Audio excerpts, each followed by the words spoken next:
Now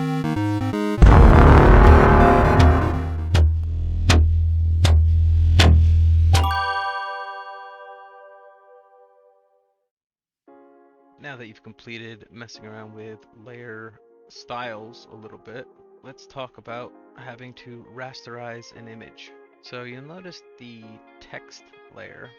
This is not a layer of pixels. In order for it to become pixels, you need to rasterize it. Before you rasterize it, this text is actually a big giant math formula. And the formula changes based on the different things that you just got done playing with. But if you want to be able to work with it like an art piece, with like eraser tools and all that kind of stuff, you need to rasterize it. Some of our editing functions, you also need to make sure that you rasterize it so that you can start doing things. So if I do like edit, transform, well, I can't do all of them, I can only do a couple. Notice how a lot of stuff is grayed out, because if I want to do something that I can't, like let's say perspective warp, it's going to pop up and say, hey, this has not been rasterized, do you want to rasterize it?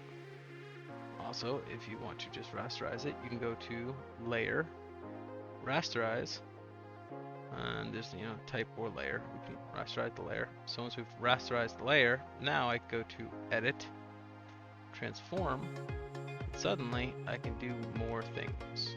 So with my transform skill abilities, I can warp, perspective, distort, skew, rotate, scale. Let's mess with perspective a little bit. Now perspective, you notice I can get it. So if you look at this van, it has its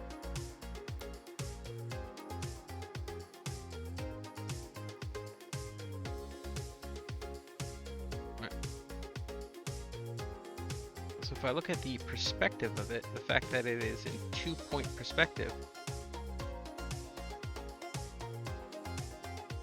So if you've done 2-point perspective, remember the vanishing points are way over here and then way over here. So it's just a box with vanishing points. What I want to do is make sure that my letters, let's go to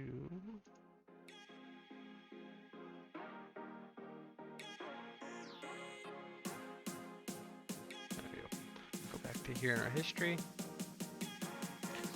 So what I want to do is make sure that my letters are in perspective. So layer, rasterize,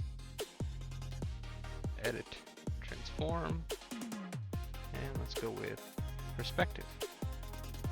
So the line I'm going to look at when I am doing my perspective is actually this line right here underneath the word van that I typed, because if I can get this N to be the same distance from that line as the bottom of the V, then I know I'll be a little bit closer to being in perspective. And if I just hit enter, so it's just a really small, subtle change.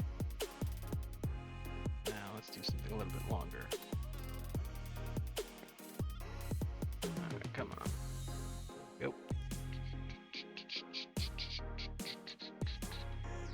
Looks big still. Alright, there we go. Layer, rasterize. So I can change the angle to better match what's happening, and so if I look at the top of this line, I want it to kind of match this. Which means realistically I should have done that on my own too. Let's go back and do that.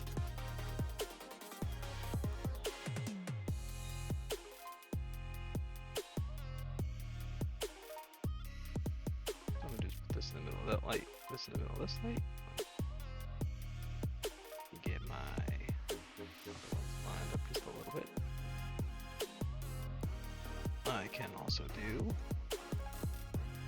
layer, rasterize, edit, transform. So let's see what a couple things do. So I can rotate it. I can skew it. Maybe cause it to wrap around itself if I really want to.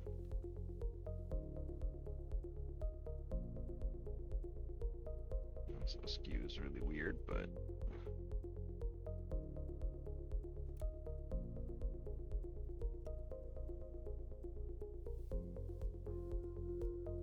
I can distort it.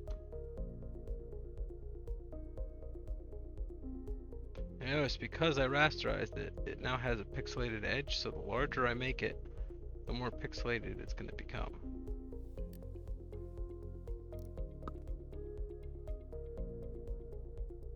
I can warp it.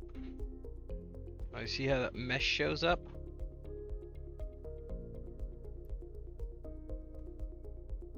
Do all sorts of weird stuff with it.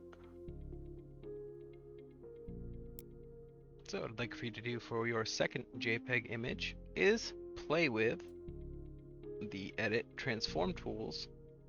So scale, rotate, skew, distort, perspective, and warp. I'd like for you to do one word for each of these tools. And make sure you remember to do layer, rasterize layer, after you type up whatever basic word you're going to use. And then save this second one as a JPEG as well.